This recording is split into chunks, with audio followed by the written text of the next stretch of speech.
Telly Driver says, hey, I got some Stu Mac Golden Age Parsons Street humbuckers, Alnico 2s, in my Epiphone Sheraton. They seem a bit bright. Is that the guitar, the pickups? I've been messing with the pickup heights as well. So Alnico 2, as I've said, the fast, way easy kind of cheat method to think about the magnets, whether they're in humbuckers or in single coils. Alnico 2 is going to be darker than Alnico 5. Alnico 5 will be brighter. Alnico 8 will be even more bright.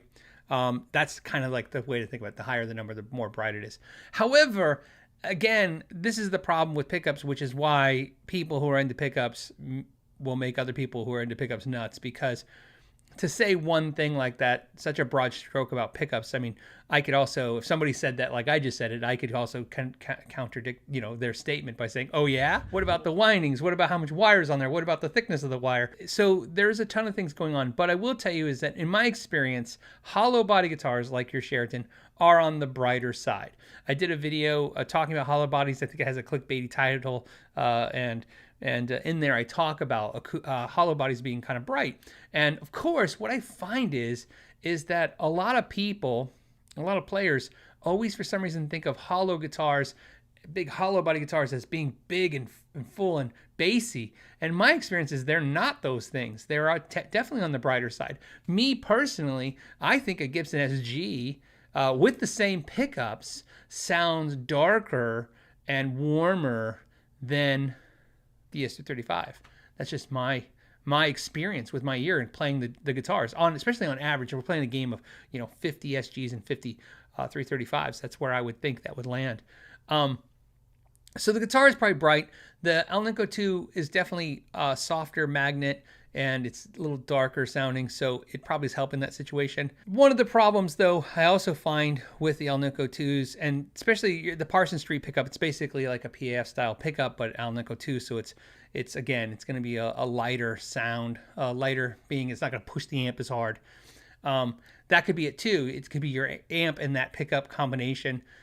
One thing I definitely suggest every single guitar player to own is an EQ pedal. Buy yourself, I don't care, the cheapest EQ pedal ever.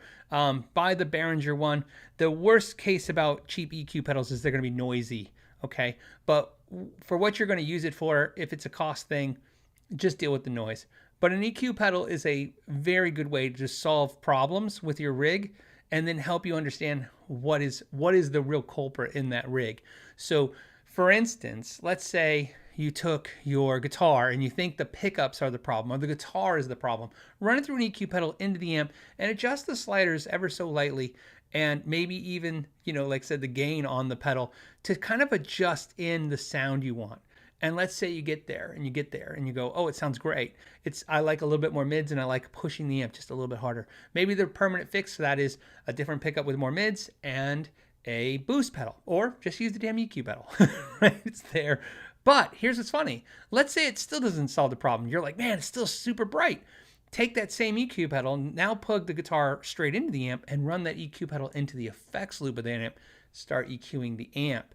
And then if you notice the problem starts going away, all of a sudden you're like, oh, wow, maybe it's your amp is the problem because the EQ and the amp doesn't have the frequency response you want. It's a really weird thing.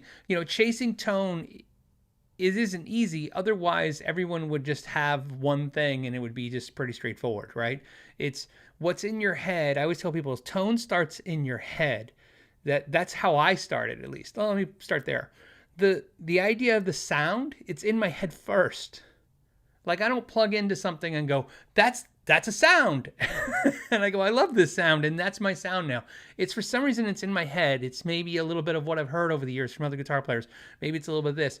I like, the warmth of the Eric Johnson, Eric Johnson's notes. I like how round they sound. Joe Bonamassa's kind of got that thing going on too. But I also like, the thump of like a slap bass player, and so there's these tones that are in my head, and overall, like when I'm talking about a clean channel.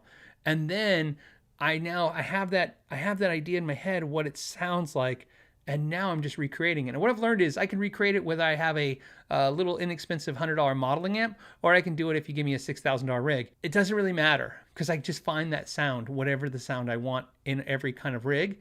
But then from there I learn that some rigs fight me less to get that sound, or let me have exactly what I want and not just a version of what I want. So that's just some insight onto that. But the best part about this is I'm not shocked that your Alnico 2 Parsons pickups and your Hello Body are producing a bright sound. Another thing you can do, except for it's a big pain in the ass because it's in the hollow body, change out the tone controls, maybe switch out the capacitors to a different capacitor. I mean, there's things like that. If it was just a solid body guitar and it was a 5-second fix, I would say swap the caps and use the tone knob some more. You can still use your tone knob, but my guess is there's probably a very inexpensive capacitor that's going to be really aggressive. That's what I noticed when they use really inexpensive capacitors in guitars. They're aggressive. It's like all of a sudden it's like this, and then it's like this back again. And there's that sweet spot's really hard to find. But try to find it. Again, kind of think about what you want that guitar to sound like with that amp.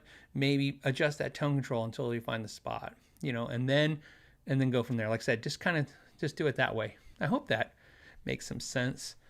It made sense to me. If you enjoyed this podcast clip, you can watch the entire episode by clicking the link in the description or streaming it on iTunes, iHeartRadio, and Spotify. You can also join it live every week, Friday at 3 p.m. Pacific Standard Time, and I hope to see you there. Until next time, know your gear.